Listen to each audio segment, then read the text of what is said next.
taking the radio. It is Mike Mahaney.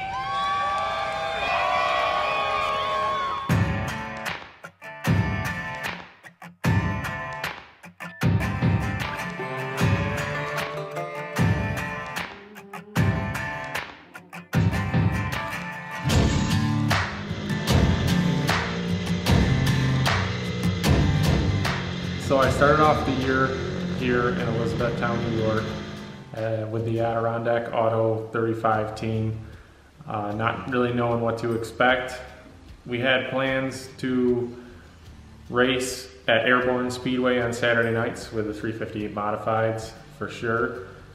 We also had the idea of running a couple races here and there at Albany Saratoga Speedway in Malta.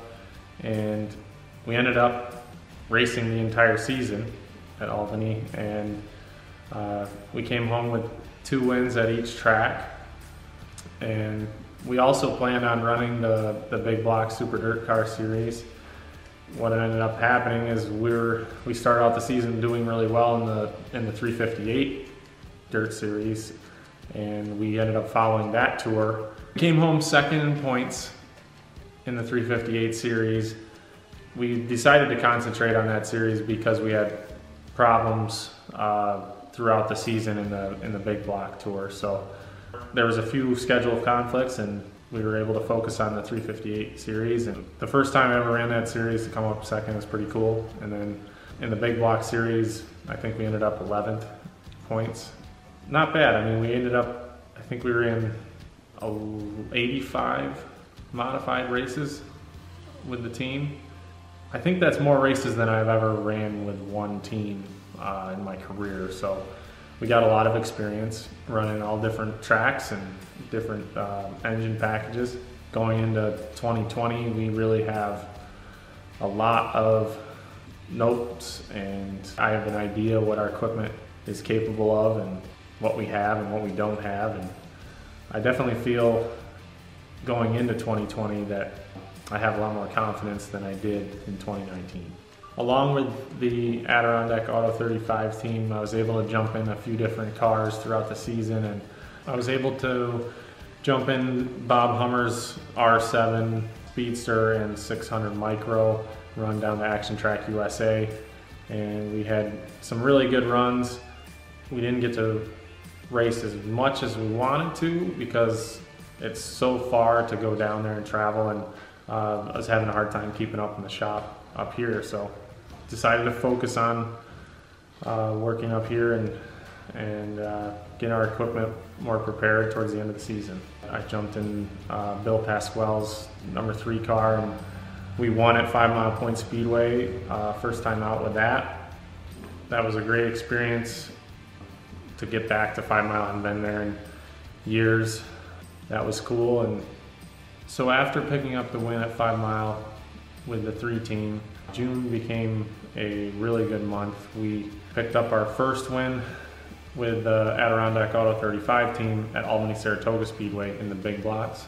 Then followed that up and won our first 358 modified race at Airborne Speedway, and then picked up another one in July.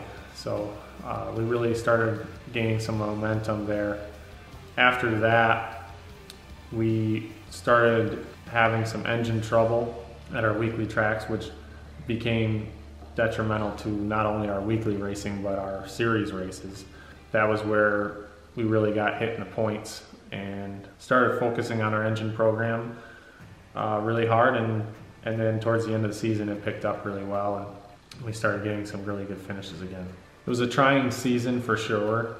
We raced so much that it was a real challenge to have enough time to prepare our equipment for each coming race, but we ran 93 races and we were able to finish in the top 10 50 times.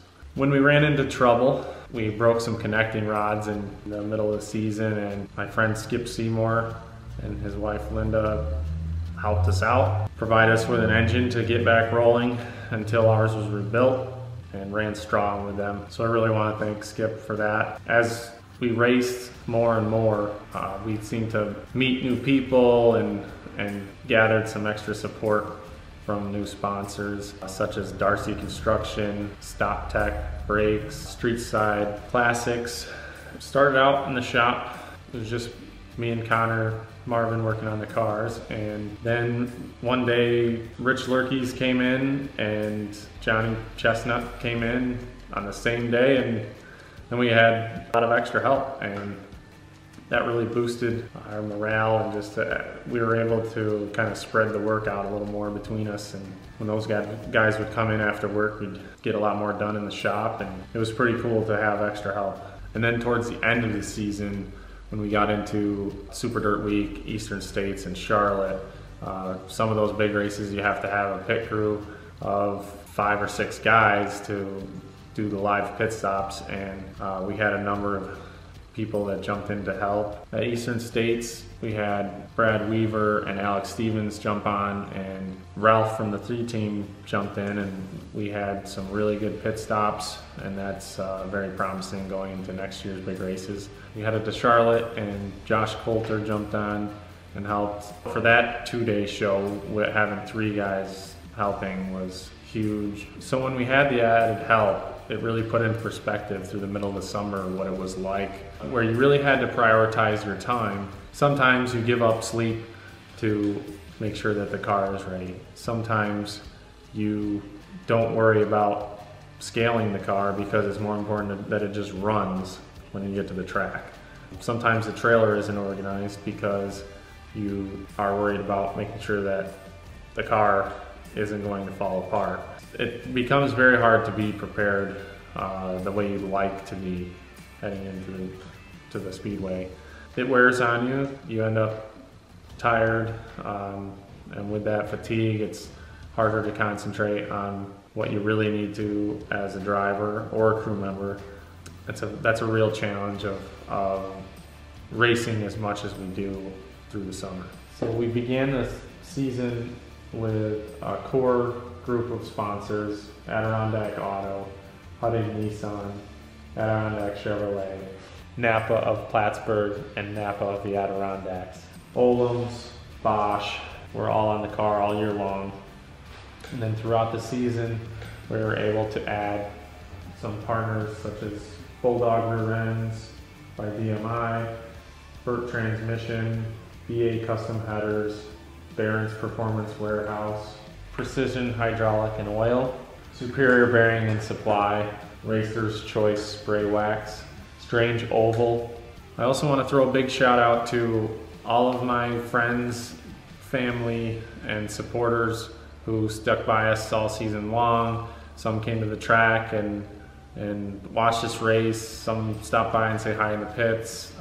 We had a ton of fans that bought t-shirts and cheered for us all year long, and the Facebook comments, the support on a YouTube channel. It's hard to put into words how thankful I am to have all of your support. Truly couldn't have done it without everyone's help. So make sure and subscribe to Mandee's YouTube channel to stay up to date with what we have going on in the off season. We're going to try to keep you guys informed as much as possible. While there's a lot to look forward to in 2020, we have a lot of work to do to get ready. So we're going to get to that. And I'll wrap it up by saying thank you to everyone for all of your support. And we look forward to seeing you in the next video.